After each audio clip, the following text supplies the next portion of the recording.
Avec nous, le docteur Rémi Rabassa-Loret. Bonsoir, endocrinologue. Bonsoir, président de Diabète Québec. Bonsoir, docteur. Bonsoir. Est-ce que nous sommes devant une révolution, ces molécules qui vont et qui déjà font maigrir? C'est clair que c'est un progrès majeur.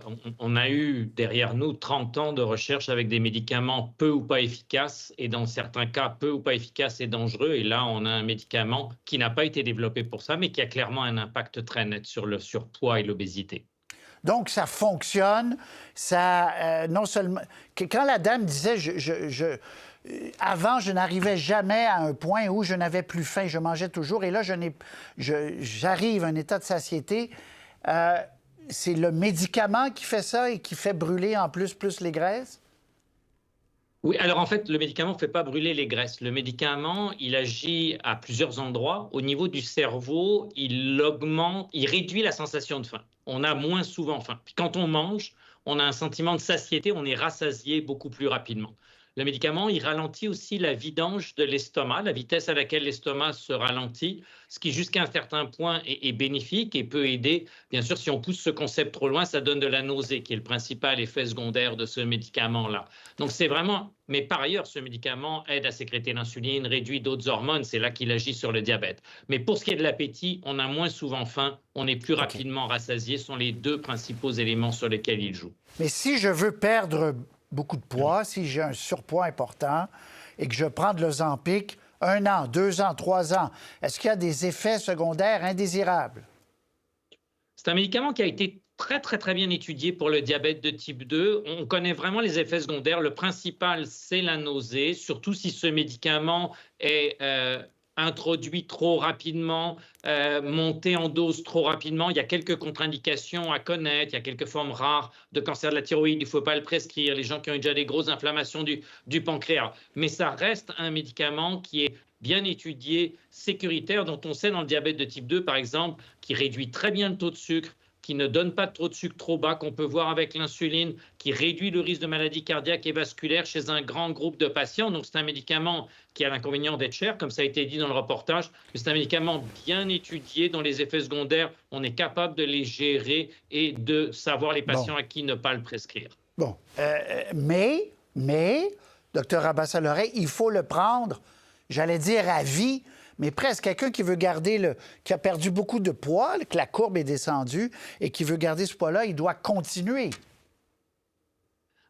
Alors, on n'a pas de bonnes études pour ça, mais on a l'expérience clinique. On voit des patients qui, pour une raison ou pour une autre, par exemple le coût du médicament l'arrête. Chez la majorité des patients, on va voir le poids revenir. Donc effectivement, c'est une injection une fois par semaine. Il y a maintenant une forme orale aussi qui est disposée, comme on le disait très bien dans le reportage, il y a plusieurs cousins ou médicaments de la même famille qui arrivent.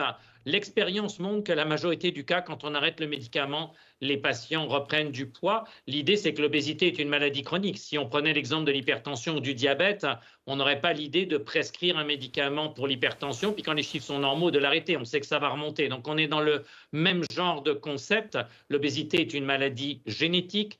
On n'est pas du tout tous égaux vis-à-vis de la prise de poids et vis-à-vis de la perte de poids. Tout le monde ne doit pas maigrir. Par contre, c'est bien important de dire qu'on ne maigrit pas pour des raisons cosmétiques, mais on doit maigrir pour des raisons médicales, si on se sent prêt à le faire, parce qu'on a des maladies associées comme le diabète, par exemple, parce qu'on a des problèmes mécaniques comme des problèmes de genoux ou de hanches, ou parce qu'on a des problèmes de santé mentale. Donc, tout le monde ne doit pas maigrir.